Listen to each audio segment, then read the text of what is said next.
유행하는 단어 중에 셀럽이라고 하는 말 들어보셨어요? 셀럽. 혹시 이 셀럽이라는 말이 무슨 뜻인지 아시는지요? 우리 어르신들은 말이죠, 요즘에 하도 신조어들이 나와가지고요, 이게 도대체 이 주일날 가서 목사님 설교를 들으면 무슨 신조어 소개하는 시간인가 생각될 정도로 제가 요즘 신조어를 자주 말씀을 드리는데, 여러분들 사실은 세상을 돌아가는 걸 알려면 말이나 용어도 아셔야 이게 세상이 도대체 어떻게 돌아가는가 아실 것 같아서 제가 좀 소개를 드립니다. 셀럽, 여러분들 무슨 뜻일까요?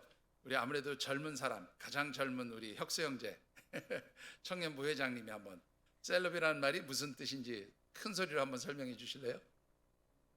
예, 이 셀럽이라는 말은요, 유명인사 그런 뜻인데, 영어 셀러브리티라고 하는 셀러브리티, 죄송합니다, 셀러브리티라고 하는 단어를 축약한 말로 셀럽 그렇게 부릅니다.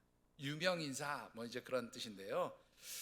말 그대로 누구나 따라하고 싶어하는 어떤 유행을 선도해 가는 사람, 뭐 이런 사람들을 가리키는 말이 셀럽이라는 말이고요. 그래서 어떤 의미에서 이 셀럽들은 이 시대에 그 아주 사람들에게 강한 영향력을 행사하는 그런 인플루언서들이다라고 그렇게 말씀을 드릴 수가 있죠. 2016년 프랑스 파리에 살고 있는 24살의 그 루이즈 드라쥐라고 하는 이름의 여성이 8월 달부터 인스타그램이라는 걸 시작했어요. 이 인스타그램은 여러분들 잘 아신 대로 소셜 네트워크의 한 적으로서 이제 그 한 분야로서 자기의 사진이라든가 뭐 영상이라든가 자기와 관련되어진 여러 가지 정보들을 올리는 그런 SNS인데요. 이 루이즈 드라주라고 하는 여인이 그 인스타그램을 시작한 지 한 달 만에 이 여인의 그 인스타그램에 접속해서 그 여인의 사진을 보든가 뭐 여러 가지 올려지는 이야기나 내용들을 보는 사람이 몇 명이 됐냐면 7만 명이 됐어요. 한 달 만에 7만 명의 구독자, 팔로워들이 생긴 거예요. 그리고 6개월 만에 수십만 명의 팔로워, 구독자들이 생겼습니다. 도대체 이 여인의 인스타그램이 왜 이렇게 인기를 끌었을까? 여러분들 사진 한번 보실까요? 우리 강대 연상 좀 꺼주시고, 조금 야한 사진처럼 보일 수 있는데 이 여인이 주로 올리는 사진은요, 아름다운 해변이나 혹은 뭐 요트 이런 데서 비키니로 이렇게 뭐 있는 그런 사진을 올린다거나, 아주 멋진 호텔 식당에서 이렇게 사람들과 같이 밥을 먹고 있는 그런 사진을 올린다거나, 뭐 이런 사진들을 계속 올린 거예요. 그 사진을 본 많은 사람들이, 야, 이 루이즈 라쥐라고 하는 여인은 정말로 매력적으로 산다. 나도 저 여자처럼 살고 싶다. 어떻게 하면 저 여자처럼 살 수 있을까? 그렇게 생각하면서 아주 열광적인 팬들이 생겨났어요. 그래서 이 인스타그램 루이즈 드라쥐라고 하는 여인의 인스타그램을 보는 그런 사람들이 수십만이 된 거예요. 그런데 재미있는 것은 이 루이즈 드라쥐라고 하는 여인이 올리는 사진에는 아주 재미있는 공통점이 하나 있었어요. 자, 어떤 공통점이 있었을지 우리 다시 한번 보실까요? 두 번째 사진 올려주세요. 예, 이 사진도 인스타그램에 올라가 있는 사진들인데요. 여러분들 어떤 공통점이 있는지 찾으실 수 있겠어요?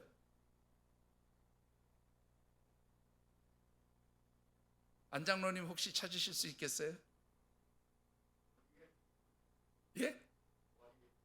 머리. 뭐 머리는 뭐 늘 그 사람이 그 사람이니까. 예, 우리 방장로님 찾으실 수 있으세요? 옛날에 저 1년 365일 커피요? 우리 백장로님은 커피? 예, 어떤 공통점이 있을까요? 이 여인이 올리는 사진에. 예? 박은경 집사님. 예? 예. 항상 이 여인의 사진에는 뭐가 있냐면 와인잔이 있어요. 와인잔. 예, 이제 됐습니다. 예. 여러분들 이 와인잔이 왜 있냐 하면, 사실 이 루이즈 드라쥐라고 하는 여인은 실제 인물이 아니고요, 가상의 인물이에요. 그런데 이 가상의 인물을 누가 만들었는가 하면 프랑스의 공익단체 중에 그 마약 중독 혹은 뭐 담배 중독 혹은 뭐 알코올 중독 이런 중독에 빠진 사람들을 도와주는 그런 공익단체인 에딕트 에이드라고 하는 단체에서 이 루이즈 드라쥐라고 하는 가상의 인물을 만들어낸 거예요. 그리고 이 여인이 마치 살아있는 생존하는 그러한 사람인 것처럼 이 여인의 인스타그램을 만들고 그 인스타그램에 여러 사진들을 막 올린 거예요. 사람들은 그걸 보고 와, 멋진 삶이다 열광을 했어요. 그런데 어느 날 일정한 시간이 지나서 이 여인이 가상의 인물이라는 것을 밝혔어요. 그러면서 실상 이렇게 멋지게 보이는 여인이 가상의 인물이지만 그 여인이 알코올 중독자였다, 이런 설정을 한 거예요. 그래서 그 여인의 사진에는 항상 뭐가 있어요? 술잔, 와인잔이 항상 들어가 있었던 겁니다. 사람들이 굉장히 충격을 받은 거예요. 와, 멋지게 산다고 봤는데 뭐 요트에서 뭐 비키니를 입고 뭐 아름다운 바닷가에서 있고 뭐 멋진 호텔에서 식사하고 있고 사람들하고 그렇게 멋진 삶을 사는 줄 알았는데 알고 보니까 뭐야? 알코올 중독자더라. 사람들이 충격을 받았어요. 그래서 이 에딕트 에이드라고 하는 공익단체에다가 사람들이 물었습니다. 아니, 왜 우리를 이렇게 충격을 주려고 그렇게 가상의 인물을 만들었습니까? 이 가상의 인물을 만든 이유가 도대체 뭡니까? 그렇게 물었더니 이 에딕트 에이드라고 하는 단체에서 뭐라고 설명하냐면 사람들에게 충격을 주기 위해서 가상의 인물을 만들었다는 거예요. 즉 어떤 진짜 사람을, 무명의 사람에서 하루아침에 유명한 사람을 만들기에는 되게 힘들었지만 가상의 인물, 전혀 알려지지 않은 인물이 인스타그램이라고 하는 어떤 SNS 상에 통해서 갑자기 하루아침에 유명인사가 되는 거예요. 그리고 그 유명인사의 삶이 멋진 줄 알았더니 나중에 보니까 알코올 중독자였다라는 이 아주 기가 막힌 반전을 통해서 알코올 중독이 얼마나 위험한 것인가, 이것을 사람들에게 홍보하고 사람들에게 알려주기 위해서 이런 인물을 만들었습니다 라고 그렇게 대답을 했던 거죠. 여러분들, 세상에서는요, 사람들에게 영향력을 미치는 사람들 혹은 그런 사람들이 되기를 원한다면 유명해지거나 많이 알려져야 된다, 그렇게 생각을 합니다. 실제로 그래서 많은 팔로워들을 거느린 유명한 사람들을 보면 특히 요즘에는 평범한 사람들도 그런 유명한 사람들이 되기는 했지만 연예인이라든가 무슨 아주 뛰어난 무슨 학자라든가 이런 사람들이 굉장히 영향력을 강하게 행사하고 있죠. 그런데 중요한 것은, 그렇다면 우리 하나님의 백성, 하나님의 자녀된 성도들도 이 세상에서 선한 영향력을 나타내는 그런 영적 인플루언서가 되기 위해서 유명해져야 하느냐, 사람들에게 잘 알려지는 것이 중요하냐라고 하는 것이에요.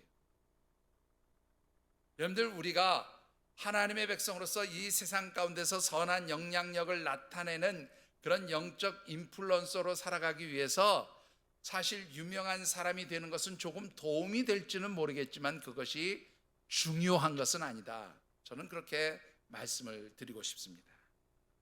자, 우리 6월에 묵상하는 말씀의 주제 같이 한번 읽어보실까요? 우리 오늘 마지막입니다. 이제 큰 소리로 한번 같이 읽어보시죠. 시작. 선한 영향력을 나타내는 영적 인플루언서가 되십시오. 한 번만 더 읽어보시죠.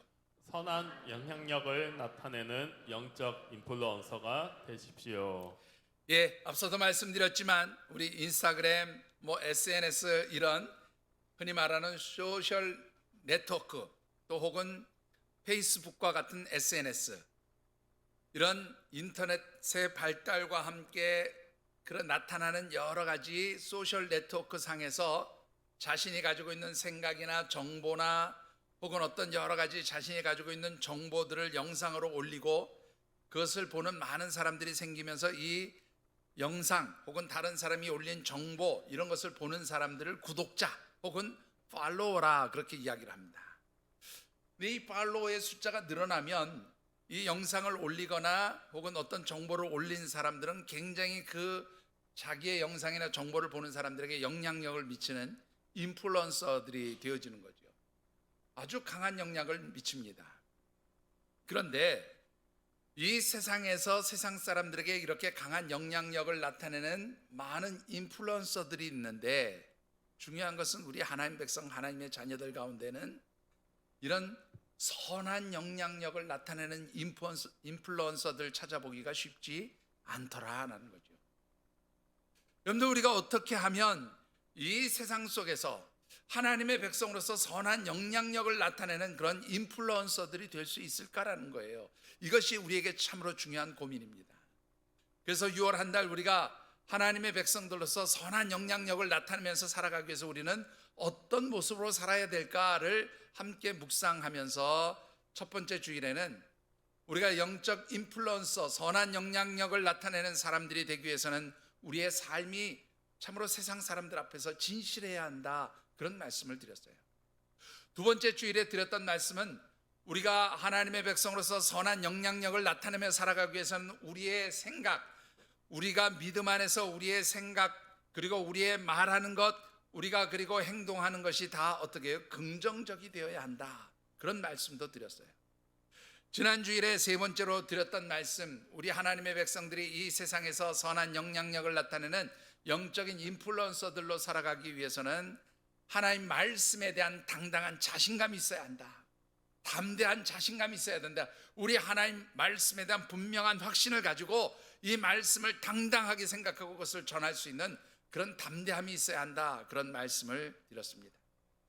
오늘 마지막으로 드리고 싶은 말씀은요, 우리 하나님의 백성들이 이 세상 가운데서 선한 영향력을 나타내는 그런 영적 인플루언서들이 되기 위해서는 요란하지 않은 조용한 희생으로 섬기는 삶을 살아가는 것이 중요하다라는 말씀을 드리고 싶습니다.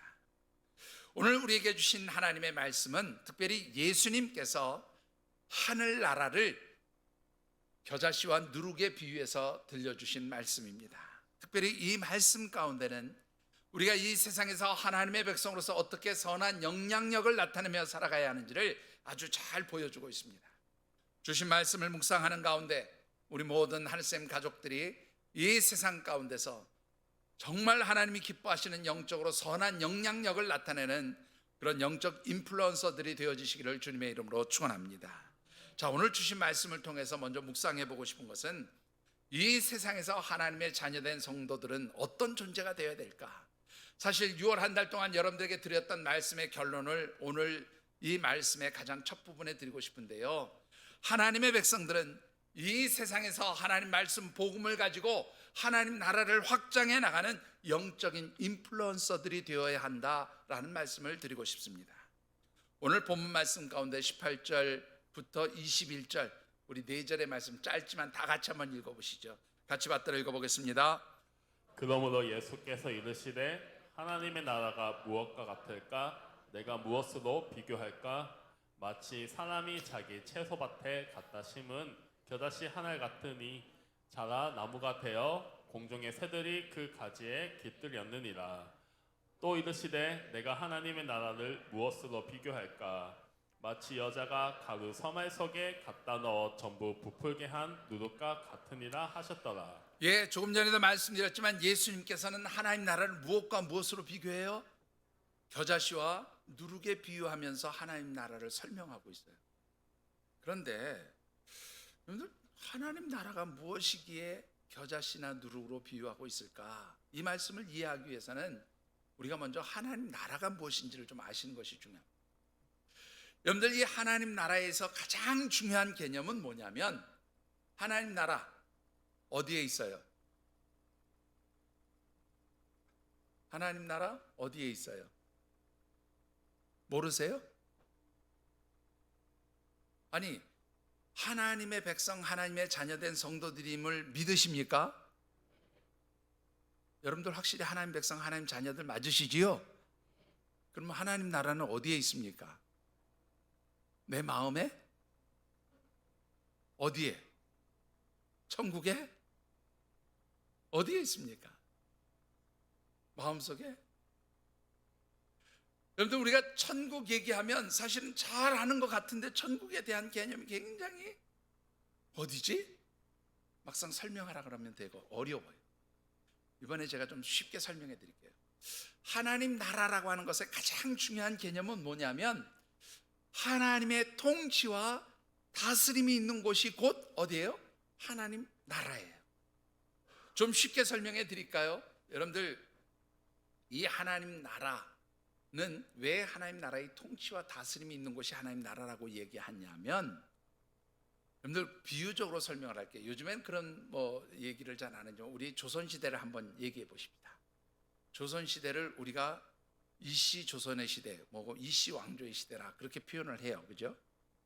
그러니까 이씨가 나라를 다스리는, 이씨가 왕이 되어서 나라를 다스리는 그 나라가 조선이라는 나라였어요. 그러면 이 나라의 왕은 누구예요? 예? 이씨의 성을 가진 우리 여러 우리 역대의 왕들이 있었단 말이죠. 그리고 이분들을 통해서 만들어진 여러 가지 법과 질서를 지키면서 그 나라에서 사는 사람들을 조선 백성, 조선 사람 그렇게 얘기를 했어요. 그죠? 그러니까 우리가 똑같은 개념으로 하나님 나라, 하나님 백성이 된다는 것은 결국 다른 말로 표현하면 하나님 나라의 법을 지키는 거예요. 하나님 나라의 법이라는 것은 다른 말씀으로 설명드리면 하나님의 말씀, 그 명령과 규례와 법도를 지키면서 살아가는 사람들, 이것이 바로 하나님 나라의 백성이고요. 이 하나님의 법에 따라서 하나님의 통치와 다스림이 일어나고 있는 곳은 다 어디냐면 하나님 나라인 거예요. 천국인 거예요. 자, 그러면 다시 묻겠습니다. 하나님 나라는 어디에 있습니까?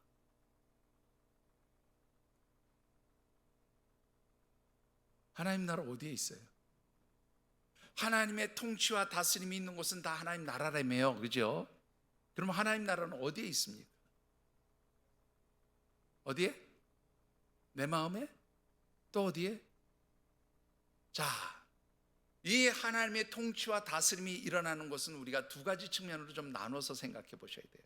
그 두 가지 측면이라는 것이 사실은 공간적 측면과 시간적 측면이라 그렇게 말씀을 드릴 수가 있는데, 먼저 미래적 측면, 시간적으로 미래적인 측면이면서 공간적인 측면으로서의 천국 하나님 나라가 있어요. 보통 그 천국은 우리가 흔히 생각할 때 어르신들이 하나님이 나를 이 땅에서 불러주시면 내가 이제 이 땅에서는 죽지만 어디로 가요? 어디 가요? 천국 갈 자신들이 없으세요? 어디 가실 건데요? 확실합니까? 예, 내가 이 땅에서 모든 생명의 날이 끝나서 하나님 내 영혼을 불러주실 때 내 영혼은 천국 간다라고 생각할 때 말하는 그 하나님 나라 천국의 개념은 바로 공간적으로는 이 세상에 존재하지 않는 공간이에요. 그렇죠? 그리고 그것은 지금 현재 시간에 있는 나라가 아니라 어디예요? 우리가 이 다음에 죽어서 가는 어떤 그런 미래적 측면에서의 그 하나님 나라를 보통 우리가 천국이라고 그렇게 불러요. 그런데 이 천국, 미래적 차원에서의 천국이라고 하는 개념은 그래서 다른 말로 표현하면 종말론적 의미에서의 천국이라고도 얘기를 합니다. 무슨 뜻인가 하면 하나님께서 이 세상을 심판하시고 마지막 때에 우리를 다 천국의 알곡으로 들어가게 하시잖아요. 그래서 그때 그 들어가는 하나님 나라, 종말이 있은 이후에, 세상의 종말이 있은 이후에 우리가 들어가게 될 하나님 나라를 종말론적 천국, 미래적 천국이다 그렇게 얘기를 합니다. 자, 그러면 이와는 조금 다른 개념으로 현재적 차원에서 지금 현재 우리가 있는 이곳이 천국이라고 그렇게 말씀도 하고 있어요. 자, 이 세상에서 천국은 어떻게 시작되어지는 것일까요? 여러분들 누가복음 8장 1절의 말씀을 같이 한번 받들어 읽어보겠습니다. 누가복음 8장 1절입니다. 그 후에 예수께서 각 성과 마을에 두루 다니시며 하나님의 나라를 선포하시며 그 복음을 전하실새 12제자가 함께 하였고. 자, 예수님께서 이 땅에 오셔서 공생애의 사역을 시작하시면서 하신 일이 뭐라고요? 하나님 나라를 선포하고 그 다음에 그 복음을 전파하셨다 그렇게 말씀합니다. 그러면 예수님의 이 땅에 오심으로 무엇이 시작되어졌냐면 하나님 나라가 시작되었다 그렇게 말씀드렸어요. 이 예수님이 이 땅에 오심으로 시작되어진 하나님 나라를 그래서 우리는 현재적 측면에서의 하나님 나라, 그리고 공간적 측면에서 우리 삶의 자리에서 시작되어진 하나님 나라, 그렇게 말씀을 드릴 수가 있어요. 그런데 이 하나님 나라는 예수님이 이 땅에 오심으로 인해서 이미 시작되었지만 하나님 나라는 아직 어떻게 해요? 완성되지 않았어요. 자, 왜 하나님 나라가 완성되지 않았을까요, 여러분들? 왜 하나님 나라가 완성되지 않았을까요? 이 땅에 임하는 하나님 나라라는 것은 무엇일까요, 여러분들? 우리 한번 같이 참고 말씀을 한번 찾아 읽어보십시다. 우리 누가복음 17장 20절과 21절의 말씀을 같이 한번 받들어 읽어보겠습니다. 누가복음 17장 20절과 21절입니다. 바리새인들이 하나님의 나라가 어느 때에 임하나이까 묻거늘 예수께서 대답하여 이르시되 하나님의 나라는 볼 수 있게 임하는 것이 아니요 또 여기 있다 저기 있다고도 못하리니 하나님의 나라는 너희 안에 있느니라. 여러분들 여기에 보시면 하나님 나라가 어디 있다고요? 여기 있다 저기 있다 볼 수 있는 게 아니라 어디에 있다고요? 너희 가운데, 우리 가운데 있다는 거예요. 그러면 이 현재적인 측면에서 지금 현재 우리 가운데 있는 하나님 나라, 이것도 역시 볼 수 없는 것 같지만 이것은 사실 어떻게 보면 현재적 측면에서의 하나님 나라가 이미 내게 있다라는 거예요. 우리에게 있다라는 거예요. 이 현재적 측면에서의 하나님 나라는 어떻게 이루어지느냐? 다시 제가 앞서 말씀드린 대로 하나님 말씀과 그 통치와 다스림을 받아서 그 말씀대로 통치하시는 대로 살아가는 것이 바로 하나님 나라의 백성이 되는 것이고, 그런 사람에게 하나님 나라가 임하였다라는 말이에요. 그러므로 오늘 저와 여러분들이 하나님의 백성, 하나님 자녀로 살아간다는 것은 곧 하나님의 통치와 다스림을 받는 천국이 임한 삶을 살아가는 줄 믿으시기 바랍니다. 다시 한번 묻습니다. 여러분들에게 천국이 임하셨습니까? 예, 천국이 임한 사람. 그런데 이 우리 가운데 임한 하나님 나라를 예수님 뭐로 비유하셨냐면, 뭘로 비유했어요? 겨자씨와 누룩으로 비유했단 말이에요. 도대체 왜 하나님 나라를 겨자씨와 누룩으로 비유했느냐? 이 겨자씨와 누룩이 가지고 있는 1차적인 의미는 뭐냐면, 예수님께서 전해주신 천국 복음이 바로 오늘 하나님 나라가 시작되어지는 씨앗과 같은 그런 겨자씨요 누룩과 같은 것이다 라고 말씀한 거예요. 그러니까 이 겨자씨나 누룩은 1차적인 의미로는 뭐냐면 하나님 나라가 이 땅에 임했음을 선포하시는 예수 그리스도의 복음이 곧 겨자씨와 누룩이다, 그런 말입니다. 그런데요, 이 예수 그리스도의 복음만이 겨자씨와 누룩이냐? 그것이 아니라 예수님의 제자들, 2차적인 의미로 의미를 좀 더 확장해 보면 예수님의 제자들, 또 예수님의 그 전해주신 복음의 말씀을 듣고 예수 그리스도를 통해서 하나님의 백성, 하나님의 자녀가 된 모든 성도들도 바로 어떤 의미에서는 겨자씨와 누룩과 같은 존재다, 그렇게 말씀을 드릴 수가 있어요. 왜 우리가 겨자씨와 누룩과 같은 존재냐? 여러분들, 예수 그리스도의 복음이 곧 하나님 나라의 시작을 알리는 씨앗과 같은 것이다 라고 말씀을 드렸잖아요. 그리고 우리는 그 하나님 나라의 씨앗이 되는 복음을 증거해야 될 사명을 받은 사람들이에요. 예수님께서 제자들에게 부탁하신 것이 너희는 가서 모든 족속으로 제자를 삼아 아버지와 아들과 성령의 이름으로 세례를 주고 내가 너희의 가르쳐 분부한 모든 것을 지켜 행하게 하라.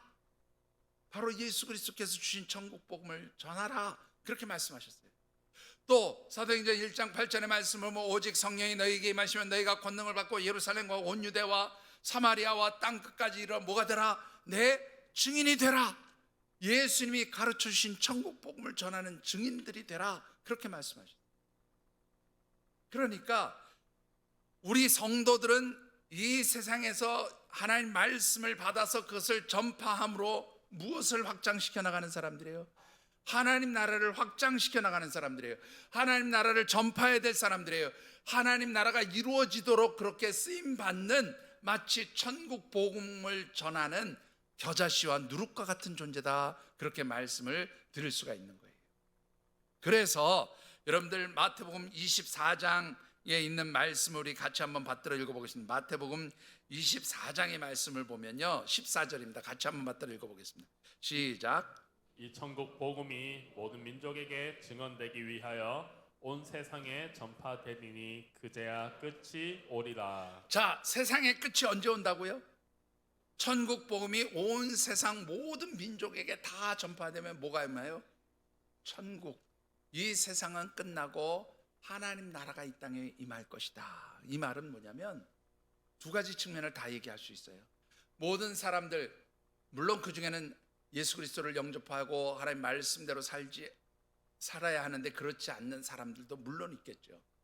근데 어쨌든 모든 복음이 전파되고 하나님 나라와 천국에 관한 복음들이 전파된 뒤에 그 복음을 받아들이고 예수 그리스도를 통해서 하나님의 백성, 하나님의 자녀가 된 사람들에게는 그 사람들 모인 그 자리가 바로 뭐가 되는 거예요? 천국이 되는 것이고, 그리고 그런 사람들이 이제 이 세상의 모든 사람들에게 복음이 다 전파된 뒤에 하나님께서 이 세상을 심판하시면 그때는 우리가 흔히 말하는 미래적 차원에서, 종말론적 차원에서 하나님 나라 천국이 임하게 되는 거예요.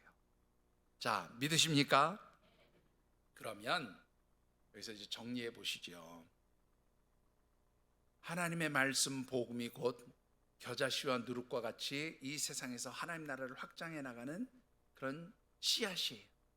그리고 그 씨앗을 전해야 되는 우리 하나님의 백성들도 역시 뭐예요? 누룩과 겨자씨처럼 하나님 나라를 확장해 가고 복음을 전파해 가는 사명을 가진 그런 존재들이다 라고 말씀을 드릴 수가 있어요.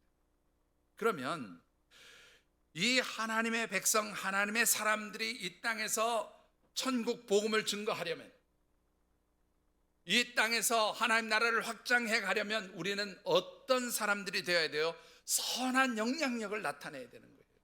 세상 사람들이 보면서 내가 누구누구를 보니까 나도 예수 믿고 싶다, 나도 하나님 나라 백성 되고 싶다, 나도 하나님 말씀대로 살고 싶다, 이런 영적인 갈망을 느끼고 만들어 주어야 할 책임이 있는 것이 바로 선한 영향력을 나타내는 하나님의 백성들, 영적 인플루언서들이 되어야 한다는 사실입니다.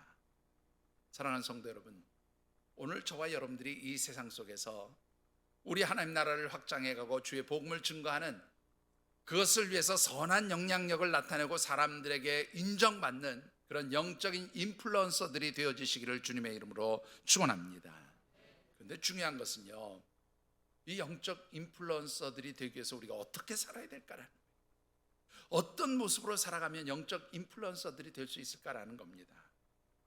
여러분들, 오늘 이 주님 주신 말씀, 짧은 어떻게 보면 2절이라고 할 수 있는 이 말씀 가운데서는요, 선한 영향력을 나타내는 그런 존재로서 겨자씨와 누룩이 등장하고 있는데, 이 겨자씨와 누룩이 가지고 있는 공통점을 살펴보면 우리가 어떻게 살아야 할까라는 것을 우리가 알 수 있죠. 어떻게 사는 것이 중요하냐. 여러분들, 어떻게 살아야 하느냐를 묵상하기 전에 한 가지만 더 말씀을 묵상해 보십시다. 겨자씨와 누룩의 아주 중요한 특징 중에 하나는 뭐냐면 확장되어져 나간다는 거예요. 확장성이 굉장히 중요해요.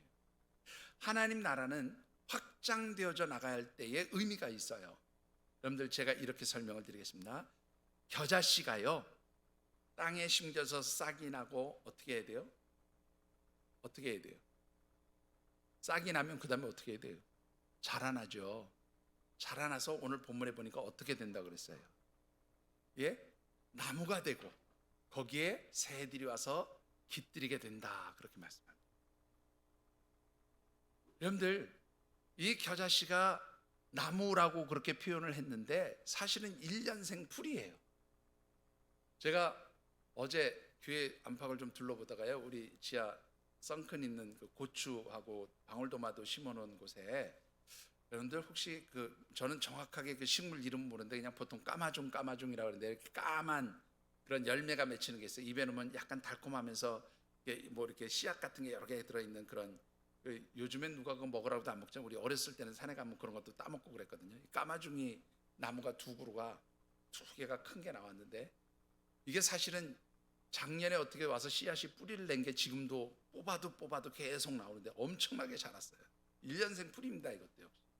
이 1년생 풀이 해마다 나와서 자라요. 근데 겨자씨가 좀 비슷합니다. 1년생 풀인데요, 얼마나 잘 자라는지, 나무처럼 그렇게 평균적으로 3m, 뭐 많이 크는 건 5m까지 자라는 그런 풀이래요. 근데 이 풀이 얼마나 무성한지, 새들이 와서 여기서 깃들인다라는 말은요, 둥지를 틀고 거기에서 산다 그런 말이에요. 그러면 여러분들 한번 보십시다. 이 겨자씨는 성장하는 거니까 확장된 거죠. 확장된 거예요. 그렇죠? 그리고 이 확장된 데 새들이 와서 편안하게 쉬면서 안전한 곳이라고 생각해서 둥지를 트고 쉴 수 있다는 것은 결국 이 새들에게 선한 것을 주는 그런 존재가 되는 거죠. 하나님 나라가 마치 이와 같다는 거예요. 하나님 나라는 여러분들 성장해 가야 돼요. 확장해 가야 돼요. 그리고 그렇게 성장하고 확장하면서 어떻게 해야 돼요? 사람들에게 편안함을 줄 수 있고, 사람들에게 영적인 쉼을 줄 수 있고, 사람들의 생명을 안전하게 보호해 줄 수 있는 그런 곳이 곧 뭐가 돼야 되는 거예요? 하나님 나라가 돼야 된다는 거예요. 여러분들 반대로요, 누룩도 한번 생각해 보시죠. 누룩은 여러분들 가루 속에 들어가서 그 가루를 변화시키는 게 누룩이에요. 그렇죠? 여러분들 누룩이 뭔지 아시죠? 요즘으로 얘기하면 뭐 이스트, 또 혹은 뭐 베이킹 파우더나 베이킹 소다라고 그러나요? 우리 밀가루 같은데 빵을 만들기 위해서 넣는 그 어떤 효모를 갖다가 우리 누룩, 보통 뭐 이스트, 베이킹 파우더, 뭐 소다 이런 걸로 얘기하죠. 이게 들어가면서 그냥 밀가루를 음식, 빵을 만들어 먹을 수 있는 그러한 것으로 이 밀가루를 변화시켜요. 근데 이게 부풀어 오르면서 빵을 만들 수 있는 재료가 되죠. 그리고 그것이 빵이 만들어졌을 때는 사람들이 맛있게 먹을 수 있도록 좋은 영향력을 나타내는 거예요. 하나님 나라는 역시 이렇게 사람들에게 유익함을 주는 거예요. 확장되어 가면서 유익함을 줘야 된다. 그런 의미가 이 누룩과 겨자씨에 담겨져 있는 거예요. 중요한 것은 우리가 하나님의 백성으로서 겨자씨와 누룩처럼 하나님 나라를 확장해 가면서 선한 영향력을 나타내기 위해서는 어떻게 살아야 하느냐? 이 겨자씨와 누룩의 공통점이 세 가지가 있어요. 자, 첫 번째는 뭐냐면 작다 혹은 적다라고 그렇게 말씀드릴 수가 있어요. 작은 것과 적은 것의 차이는 아시죠? 작은 것은 뭐예요? 크기가 작은 것은 작다라고 표현하고요. 뭘 적다라고 표현해요? 양이 적은 것은 적다라고 표현하죠. 자, 그런데 여러분들 이 겨자씨가 얼마나 작은지 한번 보세요. 여러분들 인터넷에서 겨자씨 사진 그렇게 치면요, 이게 보통 겨자씨를 모아놓은 것을 이렇게 사진으로 보여줘요. 그리고 그것을 이렇게 자로 재면 좀 크게 보이는데요, 실제로는 이 겨자씨 한 알의 크기가 1mm 아래에 있어요. 0. 몇 미리 뭐 이렇게 돼요. 여러분들 보통 1cm 자의 눈곱이 몇 개 들어가 있습니까? 몇 개 들어가 있어요? 1cm 사이에 눈금이 10개 들어가 있고, 그 눈금과 눈금 사이가 1mm잖아요. 겨자씨가 그 1mm 안에 들어갈 정도로 작아요. 어떤 농사 짓는 분은 겨자씨가 얼마나 작으냐 그렇게 물어보면 이렇게 얘기합니다. 겨자씨와 가장 유사한 게 담배 씨앗이래요. 근데 담배 씨앗이 어느 정도 되냐면, 혹시 보신 분인지 모르는데 제가 담배 씨앗은 본 적이 있는데, 볼펜 딱 들어가지고 종이나 이런 데다가 딱 떨어뜨리면 점이 하나 딱 찍히잖아요. 고만해요, 담배 씨앗이. 겨자씨가 고만하다는 거예요. 그렇게 작아요. 그런데 이 작은 겨자씨가 여러분들 그렇게 큰 나무를 이루게 되는 거죠. 자, 동시에 여러분들 누룩은 오늘 본문에 보면 가루 서말에 넣은 그러한 누룩과 같다 그렇게 말합니다. 여러분들 가루 서말의 양은 얼마쯤 될까요? 여기서 말이라고 하는 단어는요, 여러분들 어떤 의미가 있느냐면 이 사타라고 하는 헬라어거든요. 근데 이 사타라고 하는 말은요, 히브리어 우리 구약 성경에 보면 한스아를 나타내는 단어예요. 이 한스아는 다른 말로 표현하면 3분의 1 에바라고 그렇게 말씀드렸어요. 3분의 1 에바. 그럼 1 에바는 얼마냐면 한 말이 1 에바예요. 그러니까 서말은 어떻게 합니까? 서말은 한 에바가 되는 거예요. 좀 헷갈리시죠? 다시 설명드릴게요. 한 말이 3분의 1 에바예요. 그러면 3마리면 1에바가 되죠. 1에바는 구약 성경에서 말하는 한 스아예요. 3분의 1사. 죄송합니다. 그런데 하여튼 뭐 이건 복잡하니까 좀 다 놔두고, 그 서말의 양, 이 한 에바의 양은 밀가루를 리터로 표시하면 22리터 정도 돼요. 22리터. 그런데 구약 성경에 보면 한 사람이 하루 먹을 수 있는 가루의 양을 한 오멜이라고 그렇게 얘기하는데, 한 오멜은 2.2리터를 의미해요. 그러면 이 2.2리터는 에바로 따지면은 얼마입니까? 10분의 1 에바인 거예요. 그러니까 한 사람이 먹을 수 있는 양이 1오멜인데 1오멜이 10개가 모여지면 한 에바가 되는 거고, 그래서 이 가루 서말은 한 에바예요.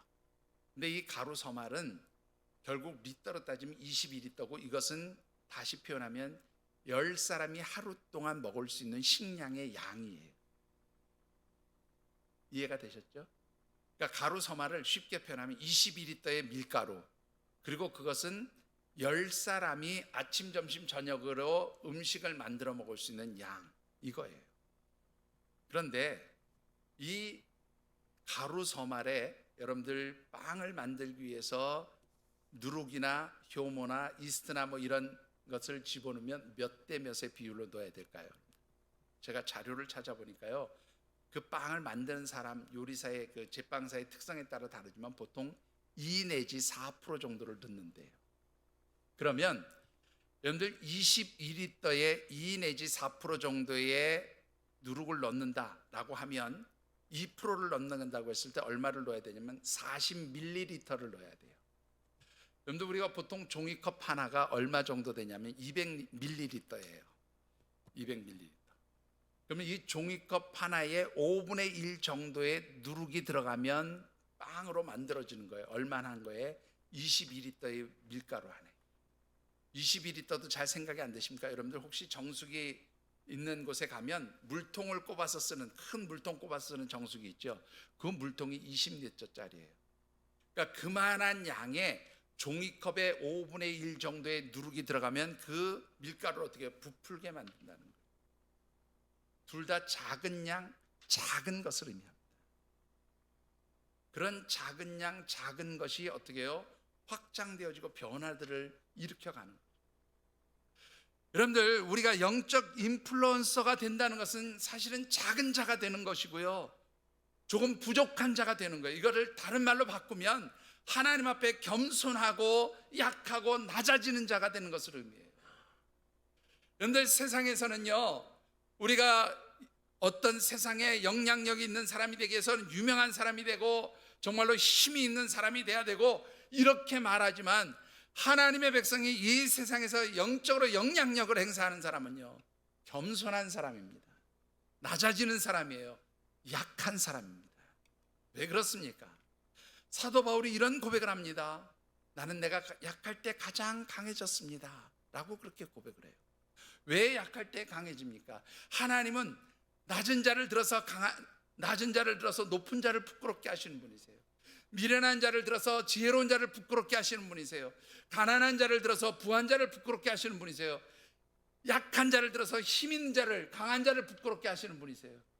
우리가 하나님 앞에 낮아지고 약해지고 하나님 앞에 겸손하게 무릎 꿇을 때에 하나님의 능력이 우리와 함께 하시고, 그리할 때에 우리가 영적으로 하나님께서 주시는 그 힘으로 이 세상을 변화시킬 수 있는 그런 능력의 사람들이 되어진다, 그런 말씀이 되어지는 것이죠.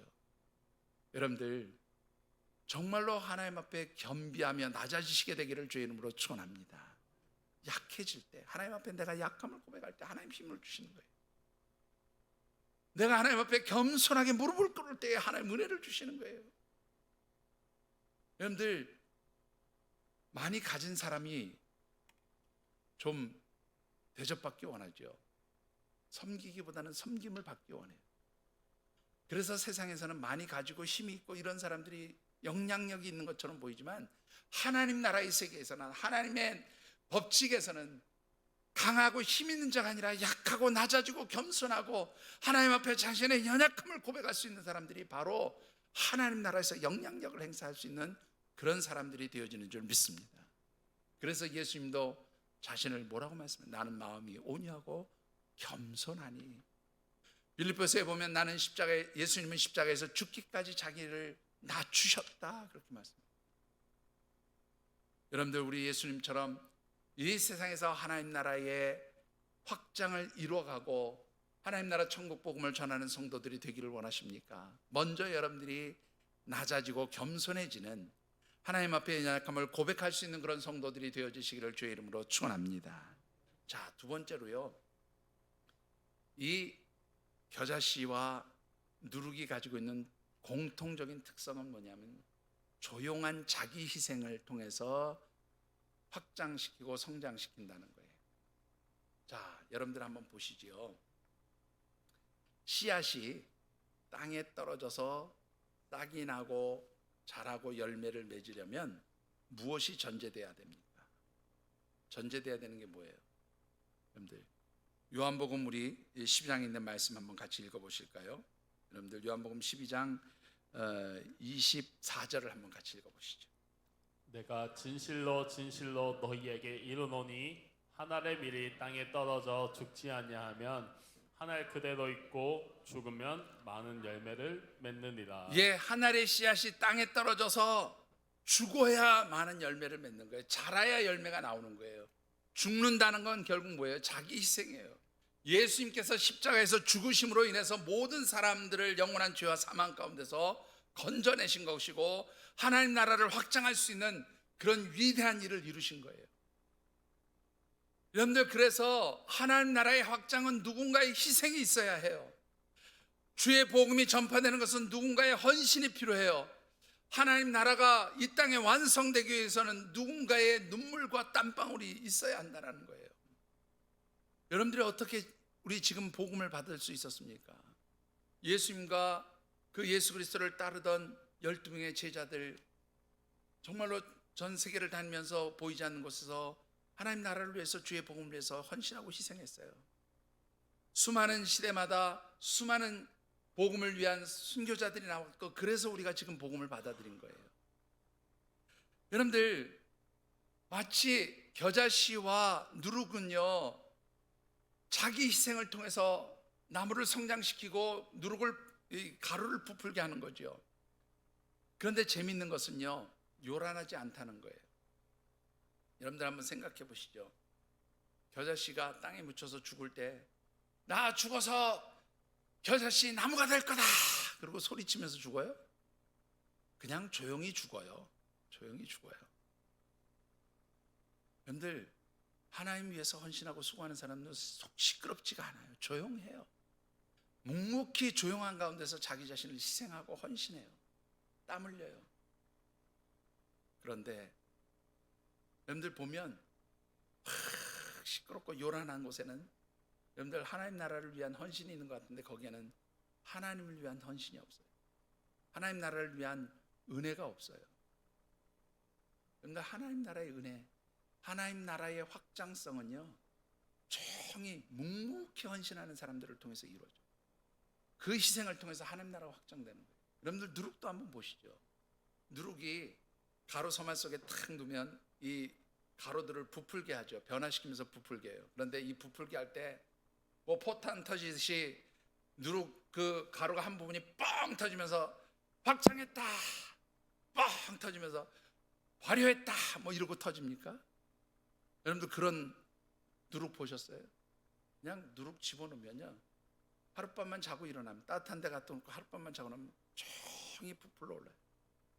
소리 내지 않아요. 시끄럽지 않아요. 여러분들, 헌신이라는 것이 그렇습니다.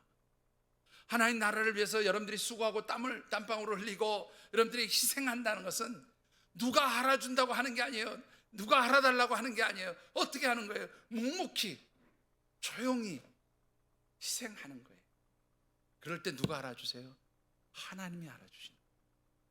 그게 바로 누룩과 겨자씨의 삶인 거죠. 세 번째로, 우리가 하나님 나라를 확장해가는 겨자씨와 누룩이 되어진다는 것은 우리 가운데 뭐가 있다는 것을 의미하냐면 능력이 있다는 것을 의미합니다. 여러분들, 겨자씨가요, 땅에 묻혀서 싹이 나고 자라서 어떤 가지를 맺고 이 겨자씨도 열매를 맺는데, 이 겨자씨가 열매를 맺기 위해서 여러분들 전제되지는 가장 중요한 조건이 하나 있죠. 이 씨앗이 뭐가 있어야 돼요? 뭐가 있어야 돼요? 씨앗이 땅에 떨어져서 죽고 그곳에서 싹이 나고 가지가 커지고 자라서 열매를 맺으려면 이 씨앗에 뭐가 있어야 돼요? 뭐가 있어야 되는지 모르세요? 죽은 씨앗은 절대로 싹을 내지 못합니다. 생명이 있어야 싹이 나옵니다. 여러분들 씨 뿌린다고 했을 때 그 종자되는 씨를 가지고 물에다가 팔팔 끓여서 뿌리는 농부 보셨어요? 다 죽잖아요. 살아 있어야 여러분들 뭐가 나와요? 새 생명이 나오는 거예요. 또한 여러분들 누룩은요, 우리 눈에 보이지 않지만 그 안에 보이지 않는 작은 미생물들이 들어가 있는 거죠. 그 미생물들이 그 가루를 변화시키는 힘이 되는 거예요. 능력이 있는 거예요. 여러분, 우리가 겨자씨와 누룩처럼 그렇게 생명이 있고 능력 있는 삶을 산다는 것이 무엇을 의미합니까? 우리 하나님 백성들에게 생명은 예수 그리스도 그분을 의미해요. 예수 그리스도와 함께하는 사람, 그래서 그 안에 영적인 생명이 있는 사람, 바로 이런 사람들이 우리를 도우시는 성령 하나님의 능력을 공급받을 때에 바로 하나님 나라를 확장해 나가는 그러한 하나님의 백성, 하나님의 사람들, 영적 인플루언서들이 되어지는 줄 믿습니다. 그래서 예수님 뭐라고 말씀하세요? 오직 성령이 너희에게 임하시면, 성령 하나님이 너희 가운데 임하셔서 그 성령 하나님이 너희들에게 능력을 주시면 너희들이 이 일을 감당할 것이다 말씀하잖아요. 예수님 자신을 뭐라고 말씀합니까? 내가 곧 길이요 진리요 생명이니, 생명 되신 예수 그리스도가 여러분 안에 있게 되기를 주님의 이름으로 축원합니다. 생명이신 주님이 함께 하셔야 돼요. 그리고 그 주님의 생명 가운데 임재하셔서 함께 하셔서 우리에게 능력 주시는 성령 하나님의 그 능력의 역사하심이 바로 우리로 하여금 참으로 이 세상 속에서 하나님 나라를 확장시키고 또 이 세상을 변화시키는 영적 인플루언서, 영적인 능력, 그리고 능력을 나타내며 영향력을 행사할 수 있는 하나님의 백성들이 되게 하시는 줄 믿습니다. 자, 우리가 이렇게 겨자씨처럼 누룩처럼 그렇게 정말로 작지만 겸손하게 낮아져서 하나님의 은혜를 구하고 하나님 앞에 연약함을 고백하면서 하나님 능력과 도우심을 받을 때 생명 되신 우리 주님이 우리와 함께 하시면서 그렇게 우리가 조용히 섬기고 희생하고 헌신할 때 어떤 역사들이 나타나게 됩니까? 여러분들, 우리 다시 한번 19절과 21절의 말씀을 다시 한번 같이 받들어 읽어보겠습니다. 마치 사람이 자기 채소밭에 갖다 심은 겨자씨 한 알 같으니 자란 나무가 되어 공중의 새들이 그 가지에 깃들였느니라. 마치 여자가 가루 서말 속에 갖다 넣어 전부 부풀게 한 누룩과 같으니라 하셨더라. 여러분들, 이 겨자씨와 누룩이 같은 비유 같은데 또 조금 차이가 있어요. 그건 뭐냐면 겨자씨는 외적인 성장을 나타내는 그런 의미의 말씀. 겨자씨는 땅에 심으면 어떻게 해요? 자라나는 게 눈에 보여요. 확장되는 게 눈에 보여요. 커지는 게 눈에 보입니다. 그리고 그것을 통해서 사람들에게 유익함을 주는 그런 의미를 눈으로 보게 만들어줘요. 그래서 이것은 외적 성장을 의미하는 의미의 그런 말씀이고요. 누룩은요, 여러분들 가루 서말 속에 들어가서 부풀리게 하는데 그 부풀리는 과정들이 사실은 우리 눈에 보이지 않습니다. 이것은 내적 변화들을 의미해요. 가루가 빵을 만들어 먹을 수 있는 그런 어떤 그 반죽 것으로 변화되어지는 과정은 우리가 볼 수 없어요. 이건 내적인 변화예요. 하나님의 백성들이 겨자씨처럼 누룩처럼 살아간다는 것은 무엇을 의미할까요? 오늘 저와 여러분들이 정말 오늘 주신 말씀처럼 그렇게 하나님 주시는 은혜와 능력을 받아서 이 세상에서 묵묵히 조용히 낮아지고 섬기고 희생하면서 그렇게 하나님 나라를 위해서 헌신하고 수고할 때 여러분들을 통해서 먼저 무엇이 확장돼요? 외부적으로는 하나님 나라가 확장되어지는 거예요. 하나님 나라가 성장해 가는 거예요. 하나님 나라가 넓혀지는 거예요. 그리고 내적으로는 어떻게 해요? 그 하나님 나라 안에 있는 공동체에서 변화들이 일어나기 시작하는 거예요. 악한 자들이 선한 자들로, 또한 정말로 하나님을 기쁘시게 하지 않고 하나님께 정말로 하나님 마음을 아프게 했던 자들이 하나님을 기쁘시게 하는 자들로, 악한 생각을 하던 자들이 선한 일을 하겠다는 사람으로 바뀌어지는 거예요. 이게 바로 누구를 통해서 일어나는 질적 변화처럼 우리 안에서 우리를 통해서 일어나는 변화가 되어지는 거죠. 여러분들이 정말로 이 세상에서 하나님 나라 백성으로 영적 인플루언서로 살아가면 우리의 삶의 자리가 하나님 나라로 바뀌어지고 우리 주변에 있는 사람들의 삶의 모습이 바뀌어지는 거예요. 여러분들, 오늘 저와 여러분들이 이런 삶을 살아갈 수 있게 되기를 주의 이름으로 축원합니다. 여러분들이 있는 곳에서 예수 그리스도를 구주로 고백하고 하나님 말씀과 그 말씀, 그 명령과 규례와 법도를 따라 살아가겠다고 그렇게 영적인 갈망을 일으키는 사람들이 늘어날 때 그것은 하나님 나라의 외적 성장이에요. 그리고 그 하나님 나라의 통치와 다스림을 받아들이고 그 개인적인 한 사람의 삶이 변화될 때 이것은 뭐예요? 바로 누룩으로 인해서 일어나는 질적 변화처럼 내적인 변화들을 통해서 그 사람들의 삶의 모습이 바뀌어지는 것이다, 그런 말이에요. 이를 위해서 저와 여러분들이 쓰임받게 되기를 주의 이름으로 축원합니다. 말씀을 맺습니다. 여러분들, 발효와 부패의 차이를 아십니까? 발효와 부패의 차이. 자, 여러분들, 발효나 부패나 사실 뭐 원색적으로 얘기하면 곰팡이에 의해서 발효도 되고 부패도 돼요. 그렇죠? 근데 여러분들, 발효는 좋은 겁니까? 나쁜 겁니까? 발효는 좋은 거예요. 우리 김치, 바로 젖산균이 발효되면서 아주 건강식품이 만들어지는 거죠. 우유가 유산균에 의해서 발효가 되면 뭐가 돼요? 여러분들 좋아하시는 요구르트 되는 거죠. 건강, 뭐 장에 좋은 게 되는 거죠. 여러분들, 이 모든 발효시키는 것도 사실은 일종의 곰팡이에서 나오는 겁니다. 여러분들 아시겠지만 우리 그 뭐 술을 만들거나 이런 것들 다 누룩곰팡이라고 하는데 이 누룩곰팡이에서 나오는 거죠. 좋은 곰팡이에서 나오는 거예요. 여러분들, 우리가 항생제로 쓰는 페니실린 역시 어디에서 나온 겁니까? 푸른 곰팡이에서 그 원료가 되는 약이 나온 거죠. 예, 항생제인 페니실린 그렇게 만들어진 거죠. 그런데 반대로 부패하는 것도 있어요. 여러분들, 김치가 잘못되면 부패해버리면 썩어요. 그죠? 우유도 상해서 먹을 수 없게 될 수 있어요. 발효가 된 게 아니라 뭐가 된 거예요? 부패가 된 거예요. 근데 이 부패가 되는 것도 역시 뭐에 의해서 그러냐면 곰팡이균에 의해서 부패가 되고 상하게 되는 거죠. 그래서 곰팡이균 중에서도 유익한 곰팡이균이 있고 나쁜 곰팡이균이 있는 거죠. 어떤 것이 들어가느냐에 따라서 상한 음식을 만들기도 하고 우리에게 건강에 좋은 음식을 만들기도 하고요, 우리에게 유익한 것이 되기도 하고 우리의 생명이나 건강을 잃게 만드는 것이 되기도 해요. 여러분들, 영적인 것이나 우리의 삶의 모습에도 똑같다라는 것을 아십니까?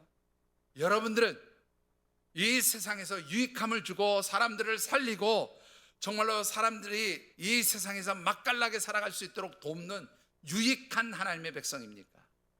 아니면 세상 사람들에게 해를 끼치고 세상 사람들이 나만 보면 나 쟤만 보면 살고 싶지가 않다, 그렇게 생각하는 마치 나쁜 곰팡이균과 같은 존재입니다.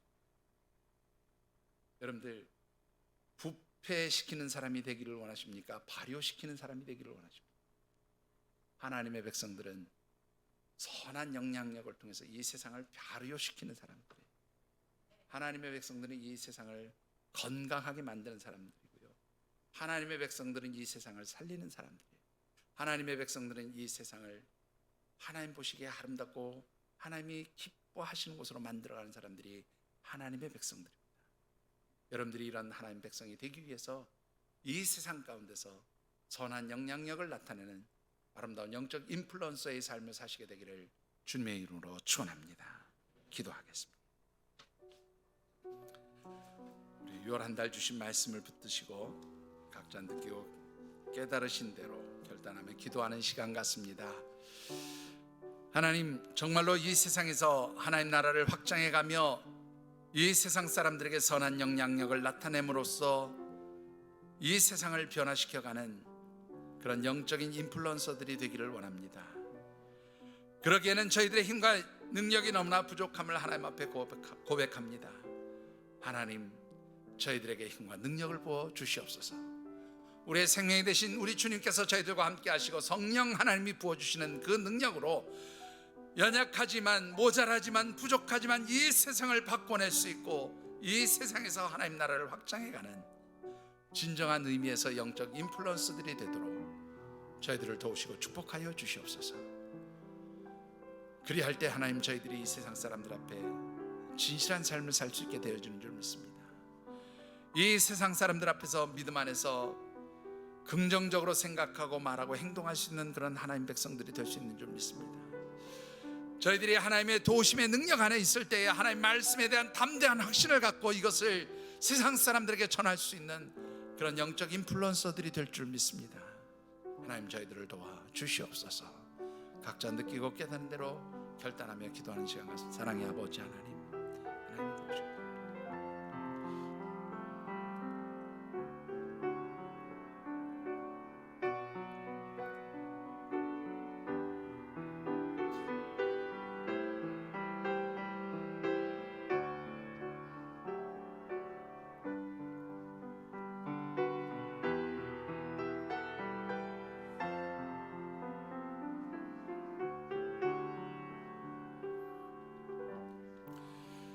하나님, 세상의 많은 사람들 가운데 저희들을 하나님 자녀로 택하여 주시고 저희들을 통하여 이 땅에 하나님 나라 확장시켜 나가시며 이 세상에서 하나님의 백성으로서 선한 영향력을 나타내는 그런 하나님 자녀로 살게 하시는 종의 감사와 찬양을 올려드립니다.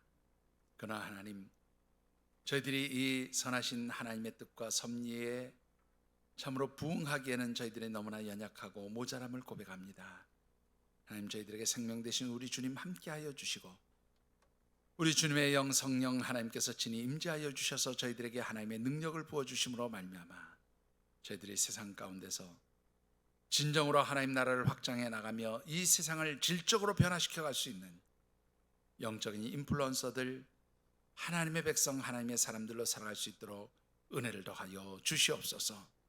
무엇보다도 세상 사람들 앞에서 진실하게 하시고 세상 사람들이 볼 때 늘 긍정적으로 믿음 안에서 말하고 생각하고 행동하는 그런 하나님 백성들이 되게 하옵시고 또한 하나님 말씀에 대한 담대한 확신을 가지고 그 말씀을 세상 사람들 앞에 담대하게 증거할 수 있는 영적으로 당당한 하나님 백성들 되도록 저희들을 축복하여 주시옵소서. 하나님 도우시기를 간절히 소원하오며 이제는 성부, 성자, 성령 하나님의 인도하시고 교통하시는 은총의 역사가 주시는 언약의 말씀을 붙들고 이 세상에서 하나님 나라를 확장해가며 이 세상을 하나님 기뻐하시는 곳으로 그렇게 질적 변화를 일으켜가는 겨자씨처럼 누룩처럼 그렇게 하나님의 백성으로서 아름다운 영적 인플루언서의 삶을 살겠다고 다짐하면서 삶의 자리로 나가는 모든 주의 백성들과 이들의 가정과 경영하는 기업, 땀 흘려 일하는 직장과 일터 선물로 주신 자녀들, 연로하신 부모님, 그리고 이 나라와 민족 세우신 주의 성전들, 특별히 주께서 피로 값주고 세우신 이 하늘샘 재단과 우리 교회가 꿈꾸고 소망하는 여러 가지 사역 비전 위에 또한 하나님의 백성들이 한 주간도 살아가는 모든 삶의 자리와 발걸음 위에 늘 함께 하시기를 간절히 축원하여지이다. 아멘.